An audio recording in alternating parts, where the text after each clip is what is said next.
Good evening, everyone, and welcome to the regular scheduled meeting of the Beavercreek City Council. Before we get to the agenda this evening, we have a proclamation to issue, and so I would ask that council stand and join me in this proclamation.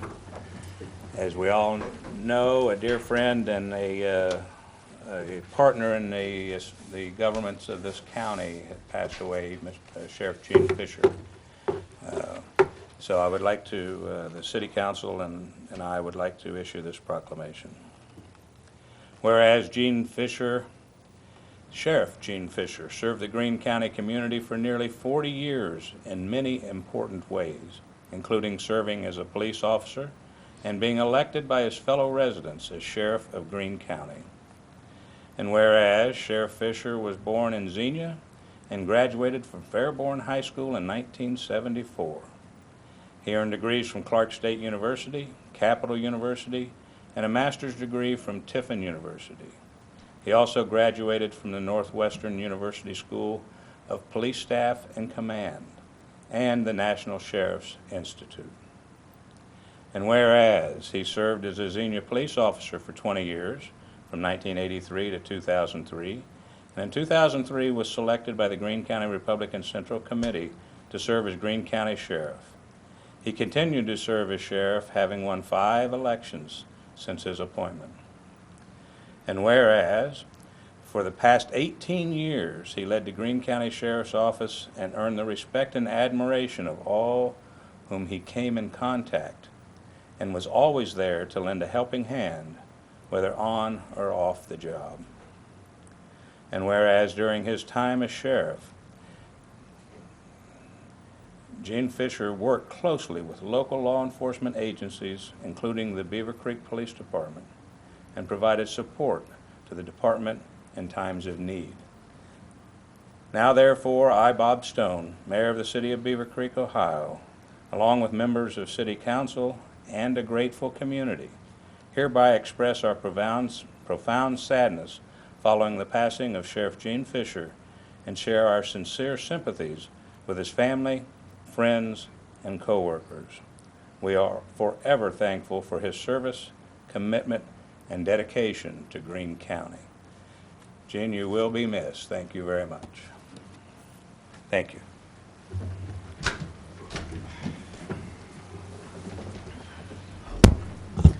I'll pass that around. Everybody's signed down here somewhere. All right, may we have a roll call, please? Councilmember Bales. Here. Councilmember Curran. Here. Councilmember Dewar. Councilmember Garcia. Here. Councilmember Schwartz. Here. Vice Mayor Adams. Here. Mayor Stone. Here. Do I have a motion to excuse? Motion to excuse Councilmember Dewar. Second. I have a motion and a second to excuse Councilmember Dewar. All in favor say aye. Aye. Opposed, same. Motion carries. This time I'd like to turn it over to Councilmember Bales for the pledge. Okay. If you'd all rise and to kind of go along with the proclamation that Mayor Stone read. This past week we have lost several loved ones in Beavercreek and the Greene County community, and I'd like to pray for the friends and family of Sheriff Fisher, but I also want to pray for the friends and family of Bob Wilda, a longtime Beavercreek Rotarian who dedicated a large part of his life to the service of our community. I'd like us all to pray for Marilyn Court and her family. Marilyn was the former director of Parks and Recreation here in Beavercreek, and she is struggling right now with some major health concerns. She was a mentor of mine early in my career and really made our park system what it is today. So with Thanksgiving drawing near, I'd like to remember these people who had a tremendous impact on Beavercreek and give thanks to their contributions. Please bow your head and pray with me, followed by a moment of silence and then the pledge. Dear Lord, we acknowledge you call us to be thankful even in these challenging times. And so we thank you for the growth and appreciation that comes with our struggles. We thank you for the opportunity to serve others and to build a community of the heart even while others are suffering. We thank you for bringing us through, for encouraging us, and for a promise that your everlasting love never fails. Thank you, Lord.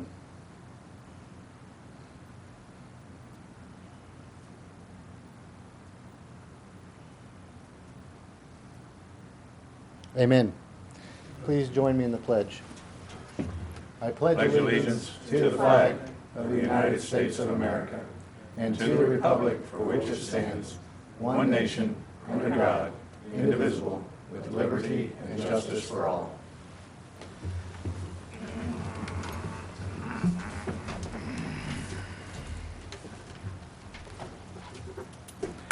All right, we have an agenda before us this evening. Any changes? Move to approve. Second. Have a motion and a second to approve the agenda as submitted. All in favor say aye. Aye. Opposed? Motion carries. We have a set of minutes from the November 8th, 2021 regular meeting. Any changes? Move to approve minutes from November 8th. Second. I have a motion and a second to approve the minutes for November 8th as submitted. All in favor say aye. Aye. Opposed? Same. Abstentions? Motion carries. Next up is ordinances, resolutions, and PUDs. First off is ordinance 21-24. Ordinance number 21-24, an ordinance by Beavercreek City Council enacting a new Chapter 39 income tax to the codified ordinances of the city of Beavercreek. Thank you. Mr. Sarah, you have something you'd like to... Yes, good evening, Mayor and members of City Council. Again, this is the second reading of the income tax ordinance, the tax code. And again, I just wanted to go over the high points real quick to let you know what's in the tax code from a summary standpoint. Again, the purpose, we've all talked about it, is basically to provide funding for municipal operations and infrastructure improvements. It's a 1% tax, and again, that's what is in the tax code for right now. Some of the key points that we've added to the ordinance are the termination of the existing levies that are on the screen right there. There's 5 levies that would be terminated should the tax code be adopted and the income tax be voted in a positive light. And the tax code right now in the ordinance actually is effective 1/1 of 2023. A couple other points here. As far as the allocation of funds go, obviously the first part of the allocation is going to go to replacing the levy dollars that the police and street departments will have foregoed with the terminated levies. But then in addition, we're going to add some service levels that have been a long time coming, 5 additional police officers and 5 additional public service workers, and then allocating the funds for infrastructure to address the backlog of capital programs that we have not been able to fund through the years. Again, some of the exemptions, people are always concerned about the exemptions. The big ones are the retirement benefits, Social Security, active military, intangible income, which is interest, capital gains and dividends, alimony and unemployment are also exempted from the income tax itself. Taxable income, everybody's pretty aware of what is taxable in most cases from doing their federal and state taxes, but same type of thing, salaries, commissions, tips and bonuses, and basically everything earned within the city. Residents and non-residents pay equally. It's a fair tax spread across the entire group of folks that actually work in the city. And again, those are similar to the other provisions that we've had in the tax code before. Again, the credit, just want to emphasize the credit. If you work in a city, another city that has a tax rate equal to or higher than 1%, the resident would not pay any income tax to the city of Beavercreek. So basically it's 100% credit up to 1% of the Beavercreek proposed tax rate. And the other provision that's in the tax code is that the 100% credit shall not be changed without approval of the majority of the electors. We added that in there. Everybody's well aware of our desire to keep that credit going. Collection, that's pretty standard. It's basically most people are going to be paying from the place in which they work. It'll be payroll deducted and sent into the city. Obviously all the tax returns are confidential, And there will be an appeals board, local board, that's established to review any tax issues that may arise from the tax code itself. Again, I just wanted to clarify that nothing in the ORC or city charter prevents current or future councils from reducing or eliminating the city's existing continuous levies other than the 5 that are listed. So again, if the income were to come in that was higher than projected, city council could go back in and reduce those existing levies or eliminate them based on the amount of revenue generated. So there's been some question about that, and again, that's something that will be evaluated every year during the budget process. The timeline, we're already at the second reading, will take effect in 30 days. Then the next step really is a resolution to place the income tax on the ballot. And also during that time, we'll also be doing a companion resolution that will be available and ready to go to the county auditor, terminating the levy should the income tax pass. So those will be done in conjunction at the same meeting. And then election day is May 3rd. And again, we'll start to get some information on the website. And we do have a email address set up for anybody that has any particular questions about the tax code as they read it and get familiar with it, that if they have direct questions, they can have a place to contact us and we will respond to them immediately. So Very good. with that, I'd be happy to answer any questions you might have. Again, we've gone through this several times now, and I think it's pretty clear cut for us, but in case somebody has developed any additional questions that you may have after reading the 99 pages of tax code. Any questions up here? Thanks, Bill. All right, this, we are having a public hearing at this second reading. And so at this time, we will open the floor to public input. Your time is restricted to 10, to 3 minutes, but you can have up to 9 if you have 2 other people donate their time to you. So at this time, the floor is open. If anybody would like to address council on this ordinance, please come forward. Give us a name and address. Just come on up. Carol Graff, 1442 DeVoe Drive. I just came across some information today that I thought would reflect on what we're doing. Between 1982 and 1985, I have this piece of paper, and it says, the operating budget for the city of Beavercreek is $3,170,486,000.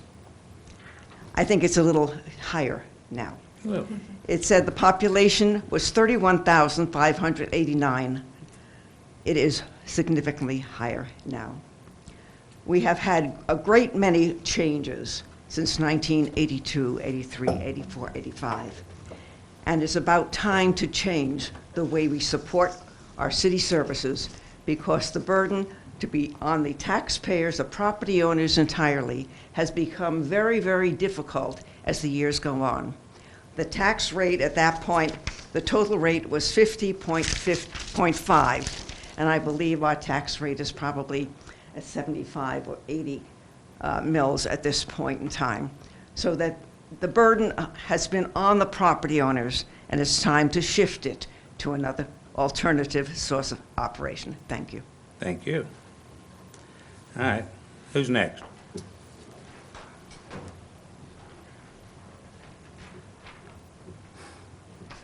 Good evening to everybody. This is Sundar Batla. I live in Spicer Heights, Beavercreek. This has been going on, I understand, for more than 20 years. And it's about time to put to rest. And this time it seemed like a more incentive, 8.1 mil as opposed to 3.8. And I think combined with you hiring more 5 policemen, and it just makes sense to pass and move on, and I think there's a good momentum. Understandably, there will be few people who will oppose regardless, and so it's a duty of the council to go ahead and do it, because public at large will really appreciate of getting this on the ballot, and I think I'm pretty sure it will get passed this time. Thank you. Thank you. Next. Who'd like to come up and speak?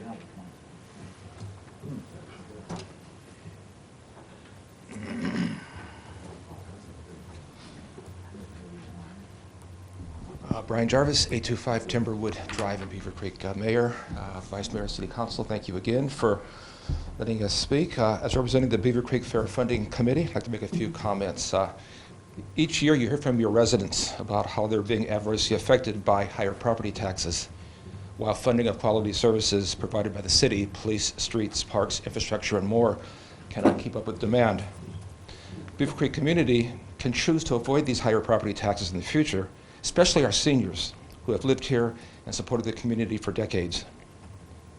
This 1% income tax, which is the lowest of any city in Montgomery or Greene counties and the fourth lowest of any city in the entire state, will result in lower property taxes and lower overall taxes for the Beavercreek community, and the additional revenue that will be generated due to non-residents who work here paying taxes here will allow property taxes to be lowered as the city has proposed. This will generate the additional revenue for the city to begin addressing the additional police officers that are needed, additional public works employees that are needed, repair the deteriorating infrastructure and roads, park maintenance, capital improvements, maintenance projects that have been deferred, solidifying the city's commitment to provide additional services where no funding currently exists, and doing more to improve the quality of life in the city.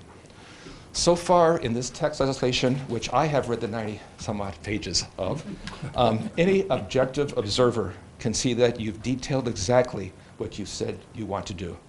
And I want to highlight some of these. I'll skip the ones Mr. Casera mentioned already. They overlap, but it's just a 1% earned income tax. And with the property tax rollback, that imposes very little burden on our residents. Provides 100% credit for those taxed by other districts. Non-residents from anywhere who work in the city and benefit from local services will pay taxes here, and that's what permits this to work. It's an incredible amount of revenue that we leave on the table. And residents' tax dollars paid to Beavercreek remains in Beavercreek to support local services. This income tax ordinance terminates 5 of the 14 current property tax levies and provides property tax relief for all property owners. Per state law, as Mr. Casera mentioned, you can't tax military pay, unearned income, Social Security, pension income, things like that. You've already enhanced the budgetary process with more public involvement, which anyone can attend. You have quarterly financial reporting, and you have your entire budget online, which I noticed this morning is updated through September of this year. Anybody knows that this is a transparent city council, and they can see what they want to see. The 5 property tax levies that are being terminated, 3 police and 2 streets, you said the income tax revenue will replace those amount of dollars. That is very, very clear. You're going to hire 5 more officers. That is very clear. And you hire 5 more public service workers. This is about providing exceptional services to the public. Mayor, Vice Mayor, Council, thank you so much for your consideration, and I hope tonight you move forward with this. Thank you so much. Thank you, sir. All right, who else would like to address council on this ordinance? Anyone? Last call. We will close the public hearing. Thank you very much. All right, any comments from council? This ordinance was sponsored by Councilmember Garcia, but before I call for a motion, I'll see if there's anything else council would like to add. Was it sponsored by me? Did she sponsor? Yeah. Okay. All right. All right, in that case, I'll ask for a motion. No? Oh, I'm sorry. I would like to turn it over just a little bit for some explanations as to some of the hiccups that other people have been talking about. And I'd like to ask Mr. McHugh to go over some of his opinions. Well, certainly, if council doesn't mind, I'm going to take my mask off, a little easier to talk. Okay, council, you received an email, and Mr. Landon provided it to me, an email from couple citizens with respect to a proposed charter amendments and some changes in the charter. And I did not do an extensive legal opinion on the research on this, spending days, but I did look at it, and I think there's just some things I think that are very critical and I think need to be pointed out. So if you'll indulge me, let me go through these. First off, the power to tax is a very limited power. It's under Article 18, Section 13 of the Ohio Constitution, which says that laws may be passed to limit the powers of municipalities to levy taxes. It is not unlimited by any means. It is also well settled in Ohio that the power of municipalities to levy taxes, again, by the courts, may be limited or restricted by general laws.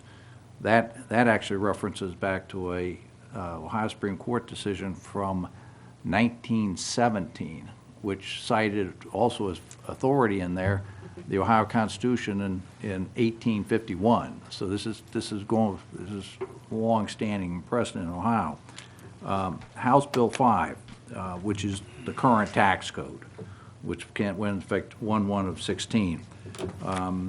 Chapter 718, and specifically 718.04, it was very clear that the legislature, when they adopted that, they specifically in Section F put in there that they were limiting municipalities on our authority to enact codes. That if we were going to have an income tax, we had to do it the way the code that was provided in the Ohio Revised Code. That was very clear. Finally, or another point here on the Constitution at least, is that Article 18, Section 3, municipalities may adopt rules and regulations so long as, and this is from the Constitution, are not in conflict with general laws. And again, the tax code was intended to be a general law. As to the charter, I think it's my opinion that it simply is not the appropriate way to enact a tax code and significant provisions of a tax code. Chapter 718, again, the Ohio Revised Code, at no point references the charter and specifically requires council to adopt legislation to enact a tax code. I am concerned that a number of the provisions proposed, which, from a legal perspective, I have to say that I believe they would be in conflict. I think it's pretty clear they'd be in conflict with the Ohio Revised Code. And again, we run afoul of the Ohio Constitution and the Ohio Revised Code. So we simply can't do a number of these things. Putting a provision in that there'll be no increase above 1% without a vote, that is the Ohio Revised Code. I mean, that's what the Ohio Revised Code in there. And so I think what we have in our current charter says no income tax without a vote. So, and I'm not saying you're suggesting you change that, but that's your current law right now in your charter. The proposal that this proposal was that council shall have no power to change any credit for income tax paid to another municipality with a majority vote. The problem with that is, and I think this runs afoul of the Ohio Revised Code again, is that Section 718.04F again says if you're going to have an income tax, you got to do it the way the Ohio Revised Code says. And in particular, subsection D of that same section states that council, not the people, but council by resolution or ordinance establish the credit. The 2015 case, which I referred to, referenced in my November 12th letter to council, to the manager on this issue of credit, also provided that effectively what the court decided was that the citizens determine the rate, council determines the credit. But I think council is going, I think, as far as council really can in this, by putting in our code what is intended with respect to it. The other problem too is that, and again, this may just be a literal reading of a proposal, but 718.04D on credit is expansive in itself. It doesn't just say there'll be credit, 100% credit. expands on it. In our code that you have before you, which if council adopts tonight, is 39.082 refundable credit for qualifying loss. That's another credit that citizens could get. So it gets a little more complicated. 0.038 or 0.83, excuse me, credit for persons working in a joint economic development district or zone. That's provision we have in there that could apply. 0.084 credit for tax beyond statute for obtaining fraud, which is interestingly for obtaining a refund, I should say, because literally as proposed, you could be seeking a credit outside of what is a statute limitation provision. So again, it gets pretty complicated.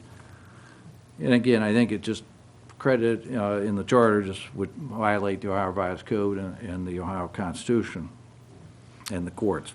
As far as levy termination, again, I think putting in the charter is not the appropriate place. I think that would usurp what is statutorily the power and also the duty of council to make that decision. 5705.19 puts the power on council to levy or to reduce and terminate certain tax levies, real estate tax levies. But again, it falls to the taxing authority, which is council. Tax levy law, interestingly too, as far as being a general law also, states in the first opening sentence of section .03 that subdivisions may levy taxes annually subject to the limitations of 5705.01 to 5705.47, effectively the real estate tax law in Ohio. I mean, that's effectively, again, and there's lots of Supreme Court decisions that you have to, if you're going to have a tax levy, like a real estate tax levy, you either do it the way the Ohio Revised Code does it, says you do it, and you do it for the purposes they say you'll do it, or it's invalid. So again, general law, got to follow it.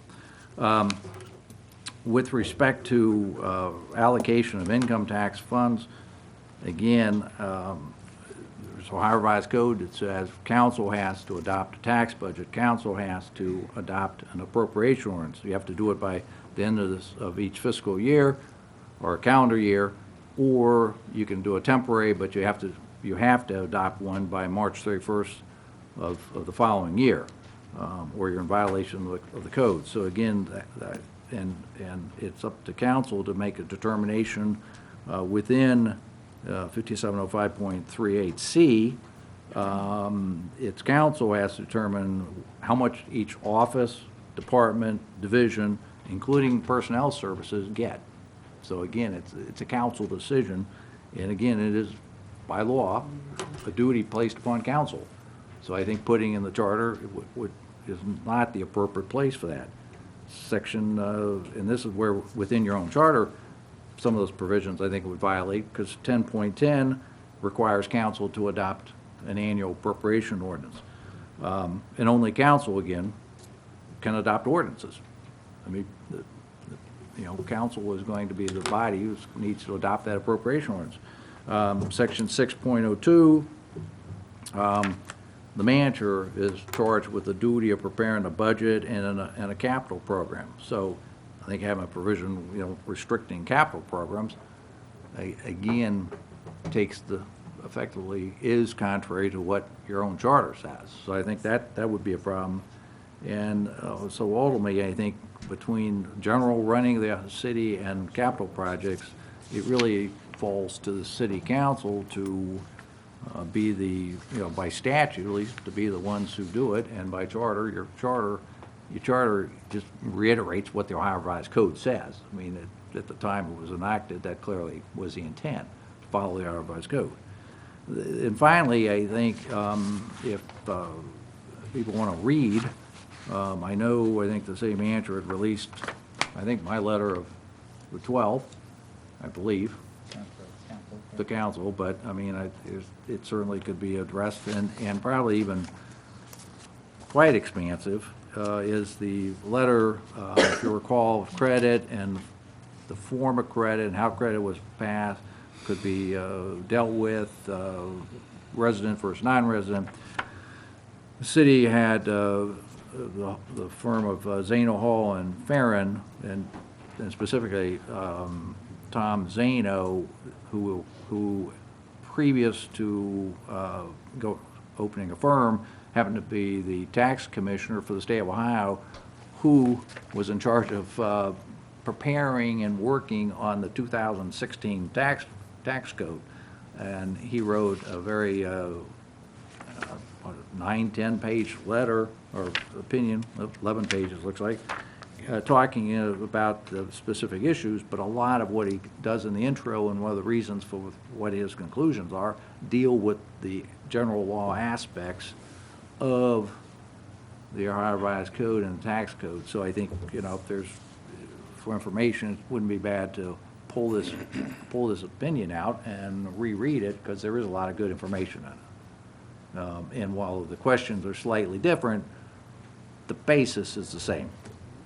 So, thank you, Mayor. Thank you. Thank you very much for those clarifications. This has come down in a lot of ways to charter versus codified code of ordinances.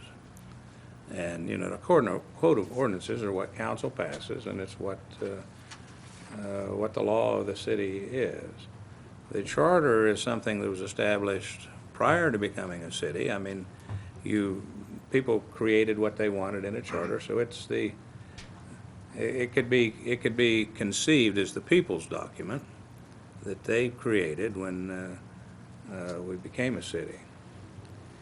And they have different purposes. They're not the same. And so, on one hand, we try to listen as best we can as to where things should go. We get the best legal advice we can get. And everything I've heard, this needs to be in an ordinance. Now, I will stand behind my previous commitment to ask council to support a charter review committee and make recommendations should this ordinance pass in May. Then I believe it is reasonable to take another look on a couple of these issues and see maybe the protection needs to be in the charter. But that is something that the people will decide. Again, that's what the charter does. It's changed by the people. So, with that, I will ask if there are any other comments. Well, I want to thank staff and former Mayor Jarvis and his group for all the hard work they've done. This is not something that's been taken lightly. This has been going on, and we appreciate the support we got in the previous ballot issue, and I hope that will continue. And so with that, I will ask for a motion.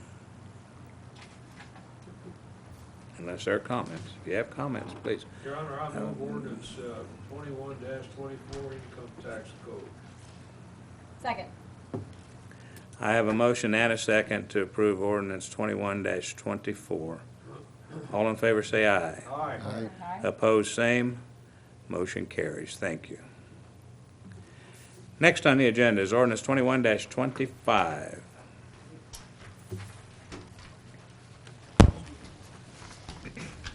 Ordinance 21-25, to approve supplemental appropriations and certify additional revenue for the fiscal year beginning January 1st, 2021 and ending December 31st, 2021, and to amend ordinances 21-22, 21-14, 21-09, 21-06, and 20-33.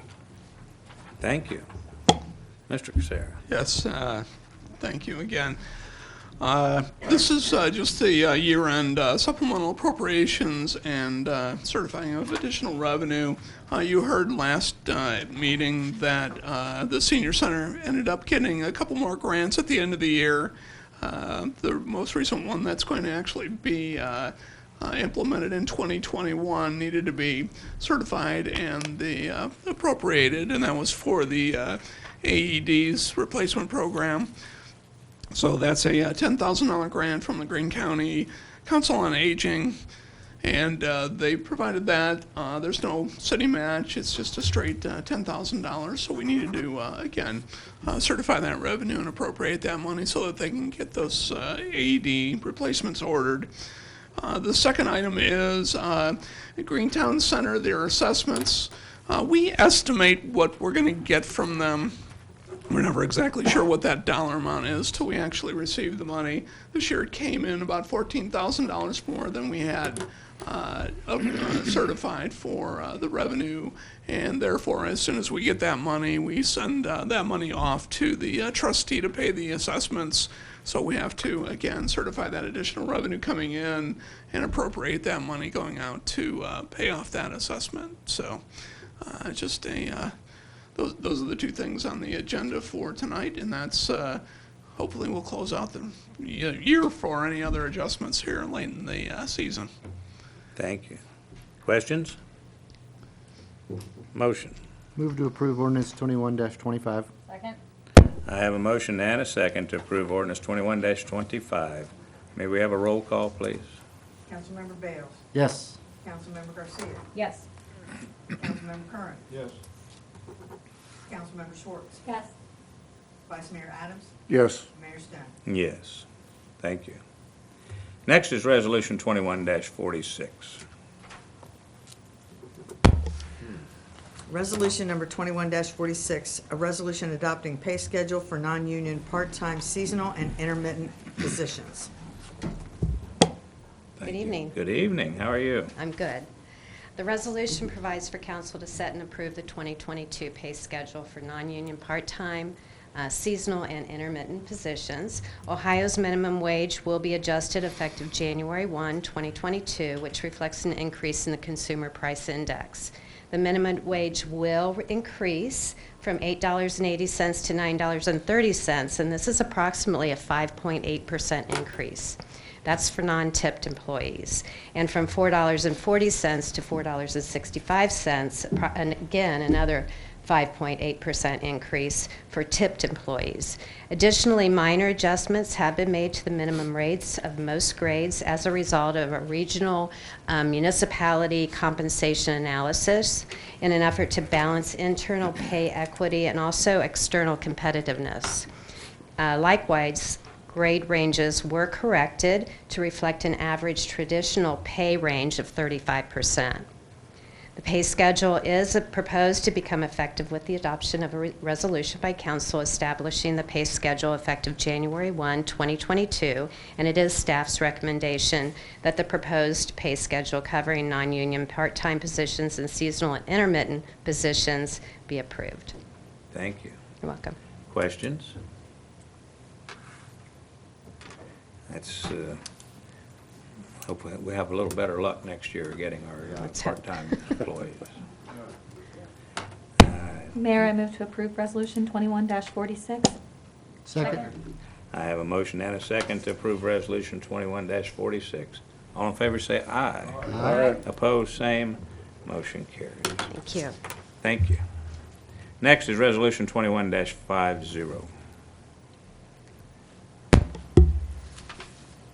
Resolution number 21-50, an emergency resolution by Beavercreek City Council to accept the material terms of the Janssen Pharmaceutical, Inc. and Johnson & Johnson, Inc. settlement pursuant to the Janssen Master Settlement Agreement and consistent with the terms of the participation agreement. Thank you. Mr. McHugh.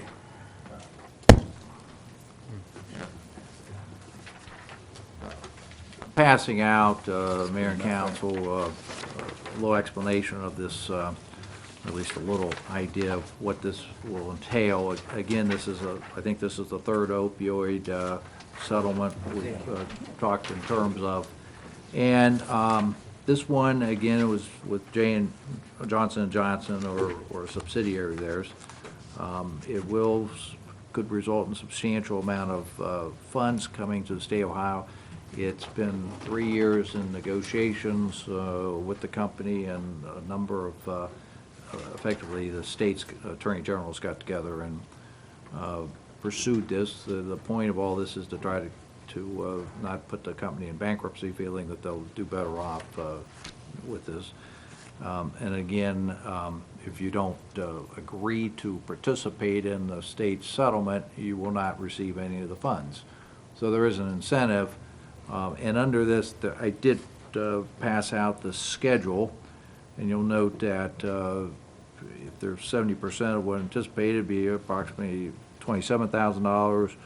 If it goes up to 100%, around $39,000 would be to the city. And it is, like the prior ones that this council's approved, there's effectively 4 matrices, or there's a formula based on some matrices. And one is pharmaceutical sales, prescription sales, right, of it. Percentage suffering from pain relief syndrome. So within a certain population, they clearly, I'm sure they've got a formula they've determined, because I'm not sure how they would otherwise know how many exact individuals in a community, so it's probably on a percentage ratio that determines. Number of overdose deaths.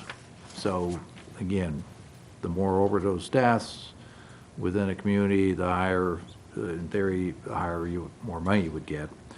And the population. So based upon the city's population. The one thing too, I think and I think they're gonna have to look at this, is because I figure somebody will ask the question with respect to the Beavercreek Township, realizing that the township and the city have never Our population. served. You got it, exactly. That's their population plus our population. Right. That's how you end up with that figure. That needs to be challenged. Mm-hmm. Yeah, since they're When do they pay this out, Counselor? supposed to over the next, in theory, 9 years. I'm sorry? 9 years. 9 years. 9 years. Well, the one was 18 years. So, yeah, And very restricted on what can be used for. yeah, oh, yeah. Yep, they're supposed to pay out over the course of 9 years. So, Okay. It's gonna be a while. Any other questions on this?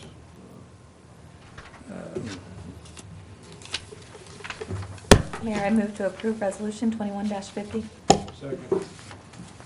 I have a motion and a second to approve Resolution 21-50.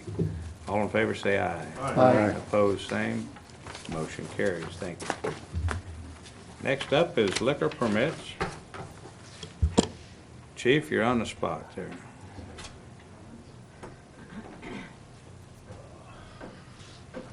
Good evening, Mayor, members of council. Good evening. Thank you for recognizing Sheriff Fisher. He's earlier this evening. He's been a great friend. This evening we have is for the business at 3510 Pentagon Boulevard, Suite C. It's doing business as Winans Chocolates and Coffees. The Ohio Department of Commerce Division of Liquor Control sent notification of a request regarding the transfer of a D2, D3, D6 liquor permit from Vandalia Coffee LLC, doing business as Winans Chocolates and Coffees, to Beavercreek Coffee Company LLC at the same location of Winans Chocolates and Coffees at 3510 Pentagon. The record checks required by the Ohio Department of Commerce Division of Liquor Control were conducted on the applicant and shareholders for this application and request, and there were no issues. Staff is recommending this application move forward without comment. Motion to accept without comment. Second. I have a motion on the table. All in favor, say aye. Aye. Opposed, same. Motion carries. Thank Thanks, Chief. Council time. Start over with Councilmember Bales, maybe. Okay, thank you, Mayor. A few things. Councilmember Kern and I attended the Home Builders Association of Dayton get-together today. It was a development forum where they shared with local communities their strategy on developing in Greene County, and kind of wanted to hear what other communities had plans for. Oddly enough, Councilmember Kern and I were the only ones from Beavercreek. There was nobody from Beavercreek Township, which I thought was interesting given the amount of home building happening there. But Greene County was there, and the conversation was very interesting with the association, got to kind of hear their plans. Not a whole lot for Beavercreek, given our lack of land, quite frankly, but it was a good meeting. I wanted to take a minute to thank Mr. Casera and the whole team for putting together the budget that we reviewed last week a couple times. I appreciate that. I thought it was very well thought out, and I appreciated all the input from everybody. And then finally, I attended two MVRPC meetings last week. One was the TAC committee meeting where they talked about some infrastructure improvements planned for Beavercreek and Beavercreek Township. They specifically talked about the Trebine Road interchange project that's coming up in the next several years. And then on Friday, I attended the MVRPC Policy Subcommittee meeting where they talked about dues changes for all of the MVRPC organizations. That will not affect our 2022 budget, but they will be finalizing those dues and the structure of those dues in the next coming months, and be prepared to see a slight increase in 2023. That's all I've got. All right, well, thank you. Councilmember Garcia. Thank you. I had the opportunity, and a couple other council members as well, to attend the ribbon cuttings for WIC therapy. So Mayor Stone and Vice Mayor Adams and I were able to attend that one. Congratulations to that business. It was actually their 2nd anniversary, and we just had to postpone the ribbon cutting. So we're very happy to have them here and doing so well in Beavercreek. And also Fit Nutrition. They had their ribbon cutting as well. We had a few council members there for that, and very tasty stuff. I still swear, I don't know how they make it so healthy with how tasty it is. But if you have a chance to check out either of those locations, WIC Therapy is at the Green and Fit Nutrition is right off Grange Hall Road. But thank you again for choosing Beavercreek to be your home, and very excited to see all those businesses growing. And everybody enjoy your upcoming Thanksgiving. Very good, thank you. Councilmember Schwartz. Thank you, Mayor. I just wanted to thank staff and thank you, Mayor, for the Veterans Day ceremony a few weeks ago. It was very well put together, very well attended, and despite the rain, I think we had an excellent attendance, so I just want to thank you for that. I also want to thank the Chamber of Commerce for the series of events that they put on every year. They do one a month. They get to visit different businesses within the community. This past Thursday was actually at the Wild Axe throwing, and due to my injury, I decided that for the safety of everyone, I would abstain from throwing any axes. But it was a great event, and so I would encourage anyone who's interested in just getting to know more about your local businesses to join the Chamber of Commerce or stop by one of our meetings just to see what it's all about. It's a great opportunity not only to see those businesses, but also to network with other members of our community. And then, Pete, if you could, I'd also like to recognize the City of Beavercreek anniversaries for December of 2021. So first on that list is the city manager here. He's been with us for 5 years, so thank you, Pete. We also have Chris Chandler in public service. He's had 30 years, so that's 30 years of dedicated service, and so I want to sincerely thank you for that. Laura Mio has been with the golf club for 4 years. Steve Bergman's been with public service for 10. Sanda Perea has been with Planning and Development for 18 years. Joel Sarah has been with Public Service for 3, and Andy Delaney has also been with Public Service but for 9 years. And then Melissa Gill has been with Planning and Development for 14 years. So I just, our staff, we can't say enough about our staff. We are so thankful for all of the work that they put in. And as you can see, we have some very dedicated civil servants here. So I just want to say that I appreciate all of that. And in addition to that, I just want to wish everyone a happy Thanksgiving and just express my thanks for my fellow council members, for our city staff, and for my family and the community in supporting me in this endeavor. Thank you. Thank you. Councilmember Carr. Thank you, Your Honor. First of all, again, I want to recognize your efforts in the Veterans Program. Again, this year, we all participated in. Echo the comments that have been made by council members concerning that.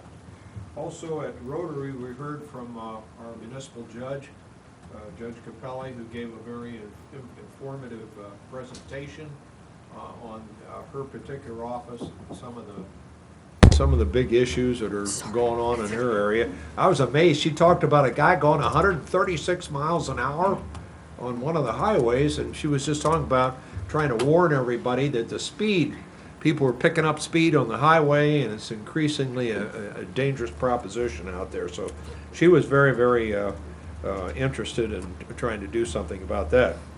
Again, kudos to the manager and the finance director on our budget sessions.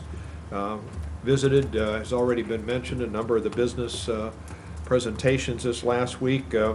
We can all go to FitWorks and make sure that if we eat a lot for Thanksgiving, we go to FitWorks and get one of those drinks, Mayor, for 250 Absolutely. Calories, and take care of any of that heavy eating you might have been involved in. And also, I want to mention the senior citizens have their annual Senior Citizens Thanksgiving lunch tomorrow at 1:30. Thank you. Thank you. Vice Mayor Adams. Thank you, Mr. Mayor. I too attended the Veterans Day celebration. Cassie Barlow was the speaker. She did a great job, and the Air Force Brass Band was there to add a little bit of good music to it. And as always, Mayor Stone did a great job putting it together, even in the rain. It did get a little wet. That same evening, we attended the Citizens Police Academy graduation, and I'd like to congratulate Councilperson Schwartz on going through the class and graduating. I think we had a good discussion that night with the attendees, and there were some good points brought out of that. Here again, it's when you go last like I do, all these things have been said, but I did too go to the Chamber of Commerce business links at Wild Axe Throwing. If you're looking for something to do this winter, check them out. It's a lot of fun to go in there and throw those axes, work out a little frustration or whatever else you might have. Also, just want to congratulate the Chamber on a great job they do working with our local businesses and providing the opportunities for networking and the training opportunities that they give to all of their members. I think we've got a good Chamber of Commerce here, and they work well with the city. The two ribbon cuttings, I was able to attend those. Wick Therapy, I highly recommend checking that place out. It's at the Green. It's a great place to go for Christmas gifts. Actually, you can even have a Christmas party there if you want. They've got a little room in the back that is set up just for that. And then the other one, Fit Nutrition, not FitWorks, Fit Nutrition. That's owned by a young Beavercreek resident who also owns 24/7 Fitness here in Beavercreek. So he has two businesses here in Beavercreek. I want to thank him for doing that. And I agree with Councilwoman Garcia here. And I don't know how they make those things with as few calories as they do. And they say they're good for you, but they were really, really good. And last, I just want to wish everybody a happy Thanksgiving this Thursday. If you're traveling to be with your family, please travel safely. Thank you. Well, thank you. And I think everything's been said. I was there present probably for most all of it.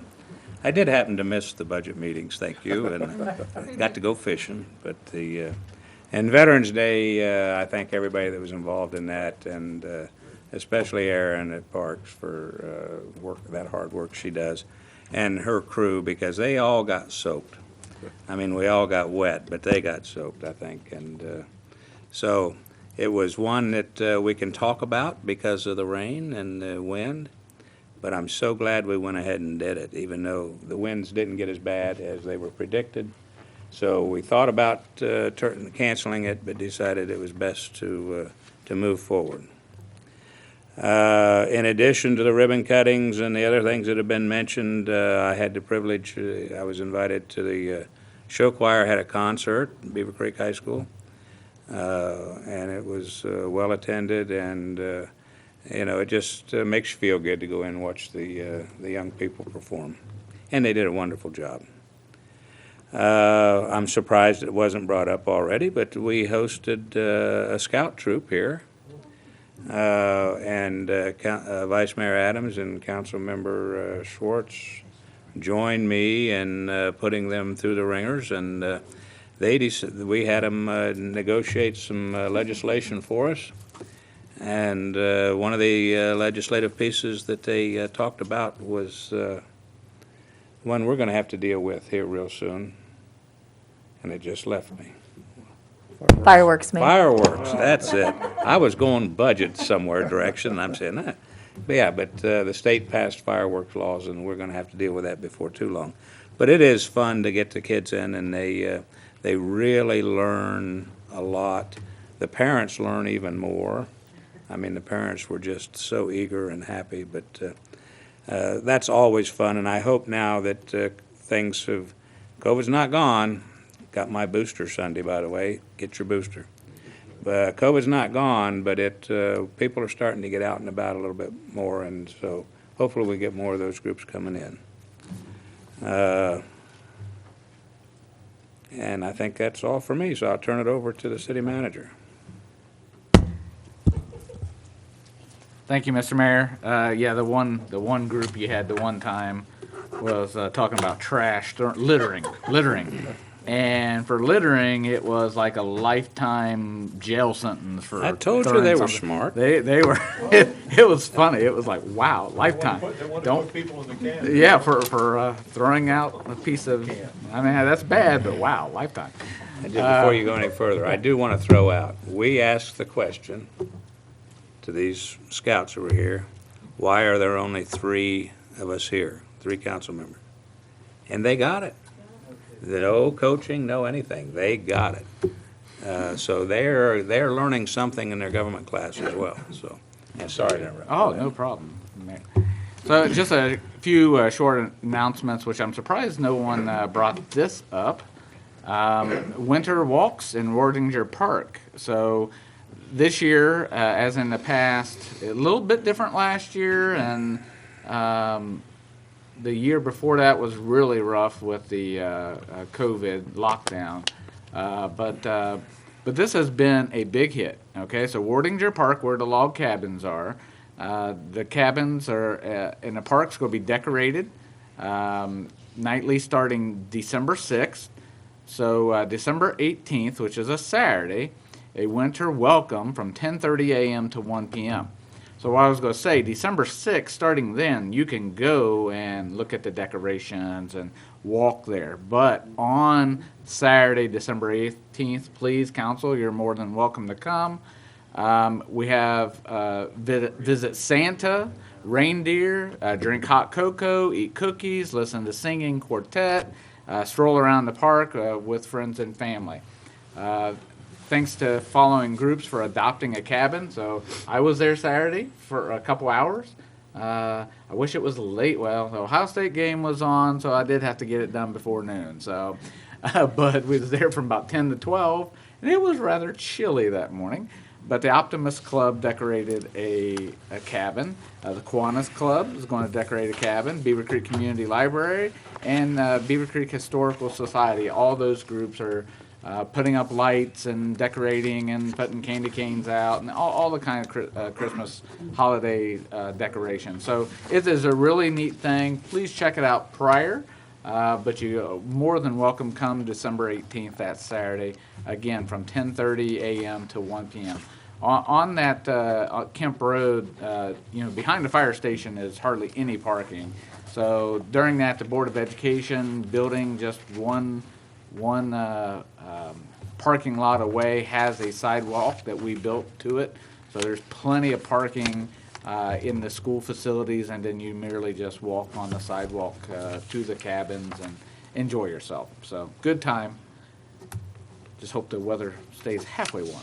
All right, just to add on, we will next week be doing, next meeting, be doing a proclamation, but we wanted to acknowledge, since we did the December's acknowledgments, Chris Williams will be retiring. He's our police officer, has worked as with the students for many years. He's actually worked with the students, but he's been here since 1991, and his official retirement day is December 3rd. And again, Mayor will be doing a proclamation at our next regular council meeting. So congratulations to Chris, and thank you for all his hard work.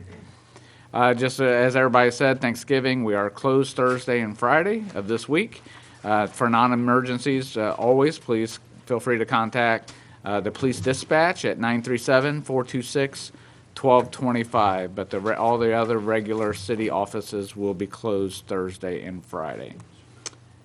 And just wanted to speak of the next meeting, December 13th, at City Hall here is the last meeting of the year. Okay, so that brings a joy to everybody's face, last meeting of the year. Now, what doesn't bring a smile to everybody's face is my thing I have to give called the State of the City, which these guys give me a very hard time on. They want me to wrap it up in 10 minutes, which is nearly impossible. But per charter, I have certain criteria of goals and objectives, a review of this year, next year, budget and capital and properties that I have to cover all in the State of the City. Thanks to, if we do a charter change, maybe we can change that part. I'd be all for that. But I will be doing that next week, next month, December 13th, right here at 6 p.m. And the public, of course, is invited, and it'll be captured on YouTube and put back out for anybody that needs a sleep aid. And that's all I have, Mr. Mayor. Well, Thank you. All right, next on the agenda is citizen comment. Is there anyone present this evening that would like to address council on any issue? Please come forward. Give us a name and address. And we ask that you limit your comments to 3 minutes or get another 6 donated. Good evening. My name is Shirley Schultz. My address is 2906 Dayton Xenia Road, Beavercreek, Ohio, where I have lived for many years. I'm here because of things that have affected my property. My property it's not located on Dayton Xenia. It's off of Ferguson Drive, which some people may know about, and if you look at your maps, you'll see it right there. But I'm alone. I'm widowed. The family bought the property in 1953. My in-laws have passed. My sister-in-laws have moved. And I'm trying to stay in Beavercreek and not be one of the people in the controlled retirement homes. My home is log. My log home does not conduce itself to a mother-in-law suite. It's just not real practical.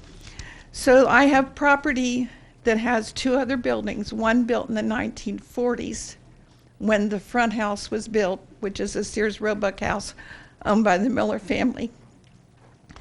And I was trying to make changes.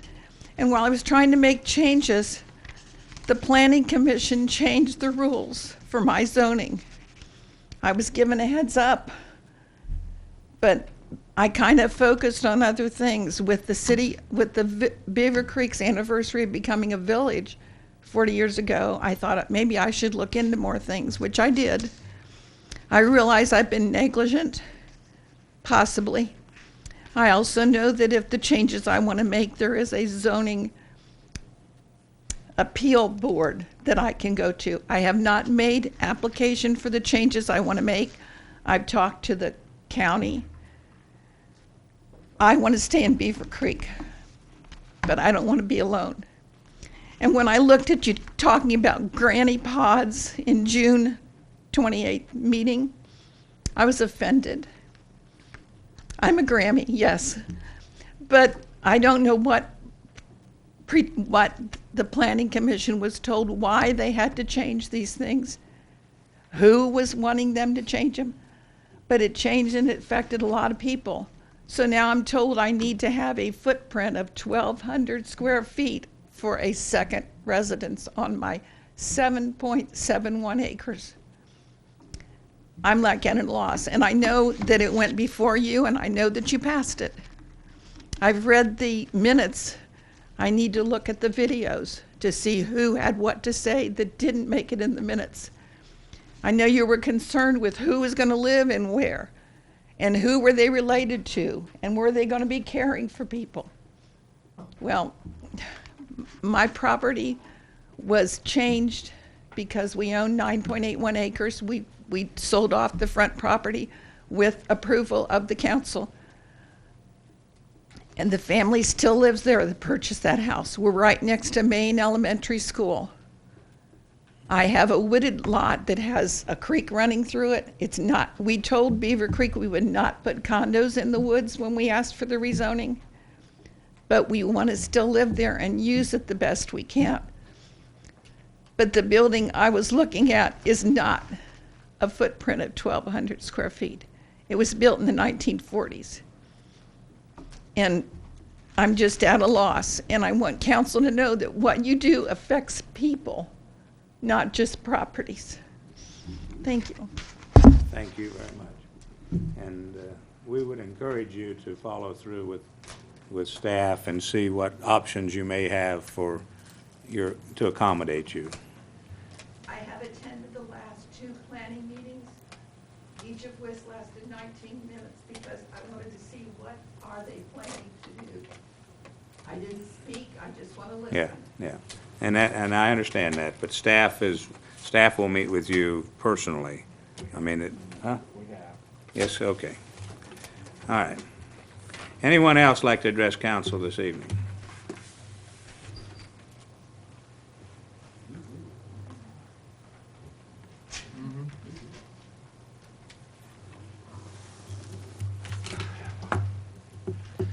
Councilman Curran, I'm just glad that the judge didn't see me 46 years ago when I was 20, because that 136 would have been tame. I mean, that, I'll tell you.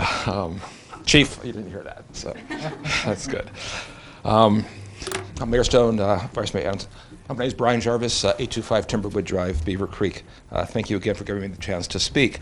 You hear from your residents every day about how high taxes are in the city of Beavercreek, but these numbers I want just for you to give you some perspective there. The Beavercreek's taxes feel high because they're all property taxes, and that's the problem.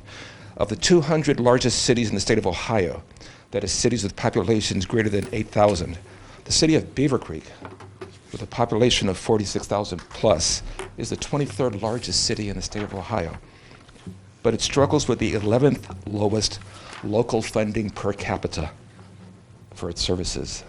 The 11th lowest. That's incredible.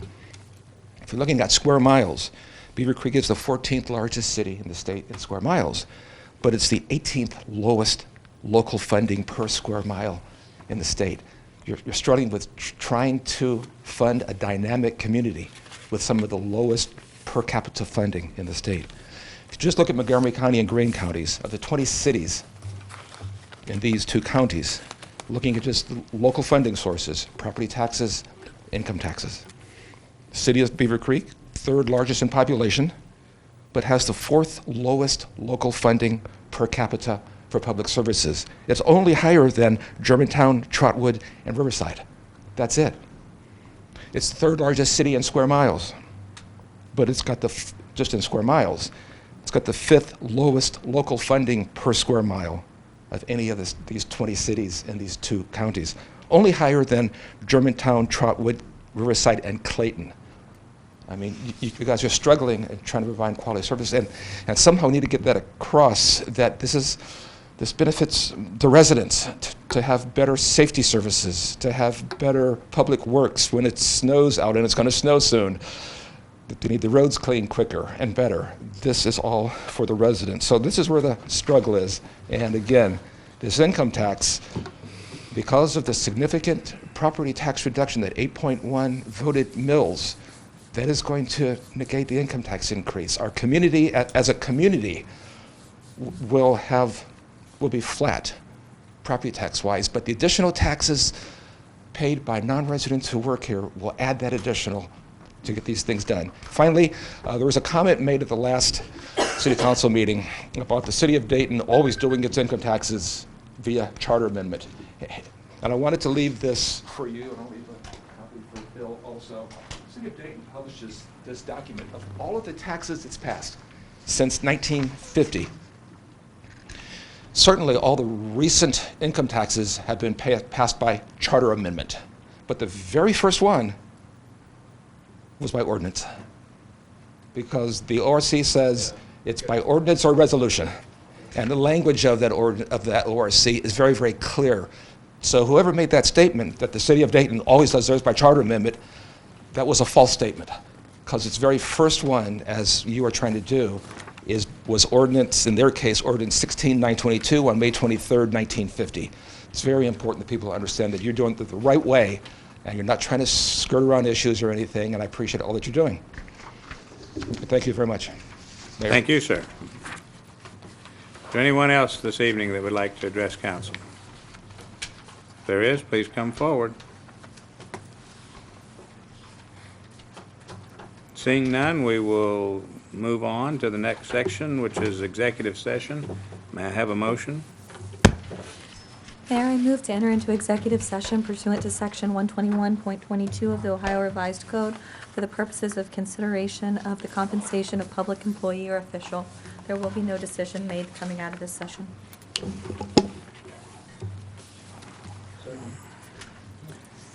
I have a motion and a second to enter into executive session. May we have a roll call, please?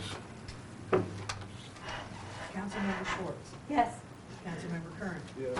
Vice Mayor Adams. Yes. Councilmember Bales. Yes. Councilmember Garcia. Yes. Mayor Stone. Yes.